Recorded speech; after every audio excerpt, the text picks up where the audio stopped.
అదేంటో నచ్చితే పెద్ద తప్పు కూడా చిన్నదే, నచ్చకపోతే చిన్న తప్పు కూడా పెద్దదే. కొన్నిసార్లు మనసులో బాధని మాటల్లో చెప్పలేం, అలా అని కనపడేలా ఏడవలేం. మనలో మనం బాధపడుతూ బ్రతికేయడమే జీవితం. మన ఆలోచన పవిత్రంగా 10 మంది మేలుకోరేదిగా ఉంటే పగవాడైన మన పక్కనే నిలుస్తాడు. పోయిన వాటికంటే నీకు వచ్చేవి మంచిగా ఉంటాయి. ఎక్కువగా ఆలోచించి మనస్సు పాడు చేసుకోకు. పరిస్థితులు పాఠాలు నేర్పుతుంటే పరిచయమైన మనుషులు మాత్రం మర్చిపోలేని గుణపాఠాలు నేర్పుతున్నారు. గుండెల నిండా ప్రేమ ఉన్నా ఎలా చూపించాలో తెలియని ఒకే ఒక వ్యక్తి నాన్న.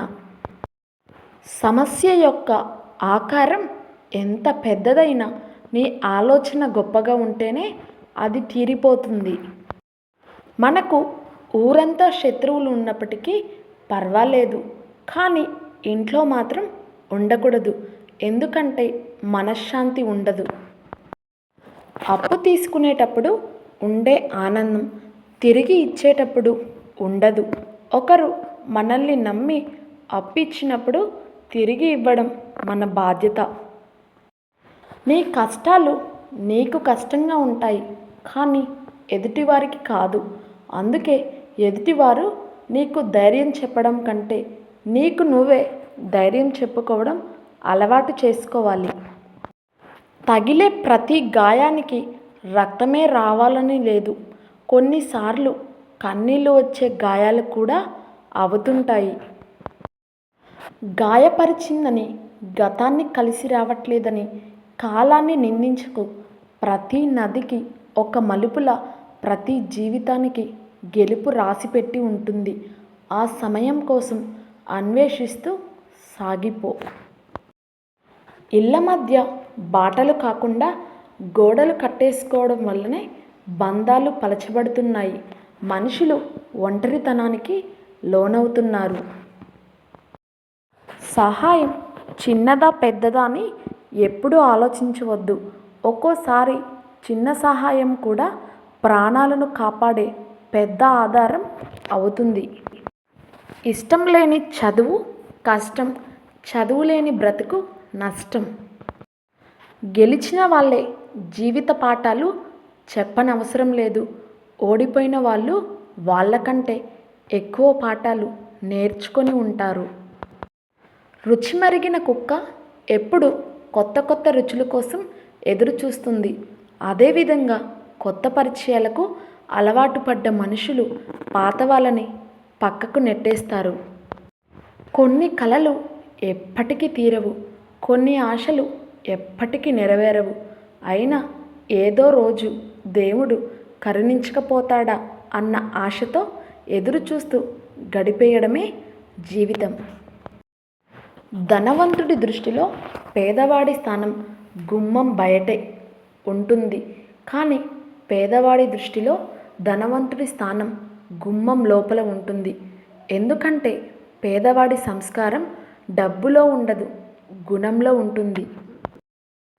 గుర్తుంచుకోండి, అస్తమించిన సూర్యుడు తిరిగి ఉదయించడం ఎంత సత్యమో, పోరాడి ఓడినవాడు తిరిగి గెలవడం కూడా అంతే సత్యం. అన్నిటికంటే విలువైనది నోరు. ఎప్పుడు ఎలా వాడాలో తెలుసుంటే చాలు. గెలవడమే తప్ప ఓటమి ఉండదు.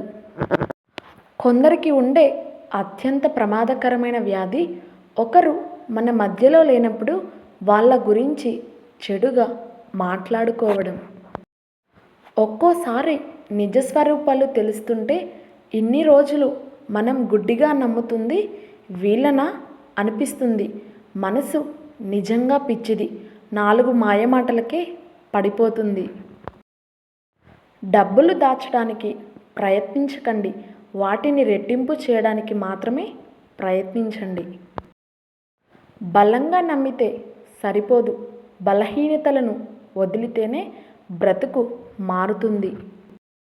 సమస్యలో సహనం కోల్పోకండి, సమస్యే మీకు సహాయం చేయాలి మీ గెలుపును అధిరోహించడానికి. ఒంటరిగా నిలబడే ధైర్యం, అవమానాలను భరించే శక్తి ఉన్నవాడే జీవితంలో గెలుస్తాడు.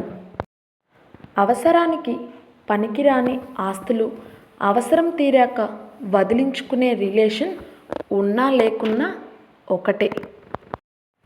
ఏడిస్తే చనిపోయిన వాళ్ళే కాదు, బ్రతికి ఉన్న వాళ్ళు కూడా రారు నువ్వు గెలిస్తే తప్ప. ఉదయం రాదనుకోవడం నిరాశ, ఉదయించి అలాగే ఉండాలనుకోవడం దురాశ. జ్ఞానులతో వాదించు, ఓడిన జ్ఞానం వస్తుంది. అజ్ఞానులతో వాదించుకు, నీ విజ్ఞతను కోల్పోతావు. మంచిగా ఆలోచించు, మంచిగా మాట్లాడు, మంచి పని చెయ్యి. ఎందుకంటే నువ్వు ఏమి చేస్తావో అదే తిరిగి నీ దగ్గరికి మంచిగా వస్తుంది. చదవడం తెలియని మగాడికి దొరకకూడని పుస్తకమే శ్రీ. తగిలే ప్రతి గాయానికి రక్తమే రావాలని లేదు. కొన్నిసార్లు కన్నీళ్ళు వచ్చే గాయాలు కూడా అవుతుంటాయి.